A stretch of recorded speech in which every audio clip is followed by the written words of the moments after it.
कार्तिक महामहात्म्यम 27वां अध्याय। कृष्ण नाम का आसरा, कृष्ण नाम का ध्यान। 27वां अध्याय अब लिखने लगा महान। पार्षदों ने कहा, एक दिन की बात है, विष्णुदास ने नित्यक्रम करने के पश्चात भोजन तैयार किया, किंतु कोई छिपकर उसे चुरा ले गया। विष्णुदास ने देखा भोजन नहीं है, परंतु उन्होंने दोबारा भोजन नहीं बनाया, क्योंकि ऐसा करने पर सायंकाल की पूजा के लिए उन्हें अवकाश नहीं मिलता। प्रतिदिन के नियम का भंग हो जाने का भय था। दूसरे दिन उसी समय पर भोजन बनाकर वे ज्यों ही भगवान विष्णु को भोग अर्पण करने के लिए गए, त्यों ही किसी ने आकर फिर सारा भोजन चुरा ले गए। इस प्रकार 7 दिनों तक लगातार कोई उनका भोजन चुरा कर ले जाता रहा। इसे विष्णुदास को बड़ा दुख हुआ। वे मन ही मन इस प्रकार विचार करने लगे, कौन प्रतिदिन आकर मेरी रसोई चुरा ले जाता है। यदि दोबारा रसोई बनाकर भोजन करता हूँ तो सायंकाल की पूजा छूट जाती है।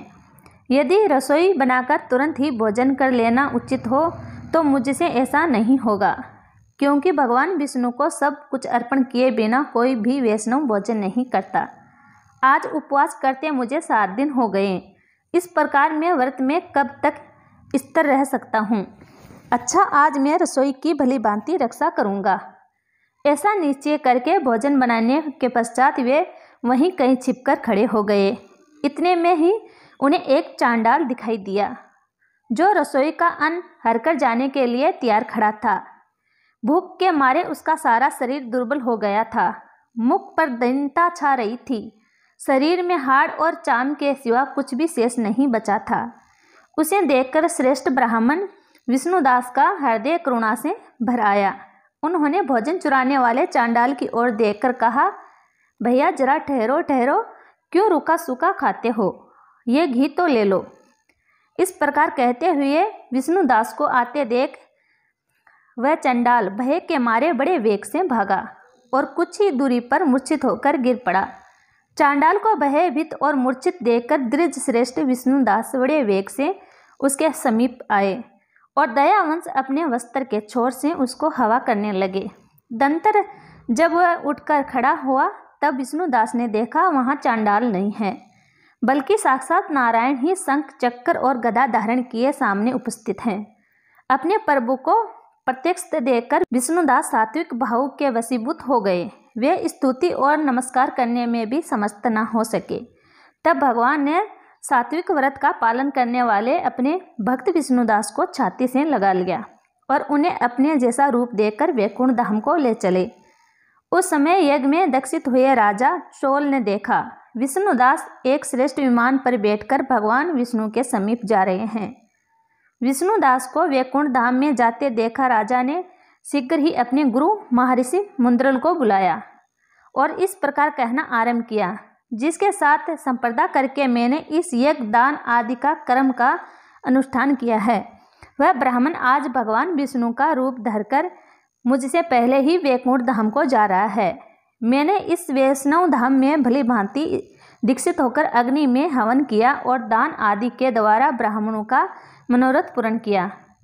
अभी तक भगवान विष्णु मुझ पर प्रसन्न नहीं हुए और इस विष्णुदास को केवल भक्ति के ही कारण श्री हरि ने प्रत्यक्ष दर्शन दिया है। जान पड़ता है कि भगवान विष्णु केवल दान और यज्ञों से प्रसन्न नहीं होते, उन प्रभु को दर्शन कराने में भक्ति ही प्रधान कारण है। दोनों पार्षदों ने कहा। इस प्रकार कहकर राजा ने अपने भांजे को राज सिंहासन पर राज्य अभिषेक कर दिया। वे बचपन से ही यज्ञ की दीक्षा लेकर उसी में संलग्न रहते थे, इसलिए उन्हें कोई पुत्र नहीं हुआ था। यही कारण है कि उस देश में अब तक भांजे ही राजे के उत्तराधिकारी होते हैं। भांजे को राज्य देकर राजा यज्ञशाला में गए और यज्ञ कुंड के सामने खड़े होकर भगवान विष्णु को संबोधित करते हुए 3 बार उच्च स्वर से वचन बोले, भगवान विष्णु, आप मुझे वन वाणी शरीर और क्रिया द्वारा होने वाली अविचल भक्ति प्रदान करें। इसी प्रकार कहकर वे सबके देखते देखते अग्निकुंड में कूद पड़े। बस उसी क्षण भक्तवंशल भगवान विष्णु अग्निकुंड में प्रकट हो गए।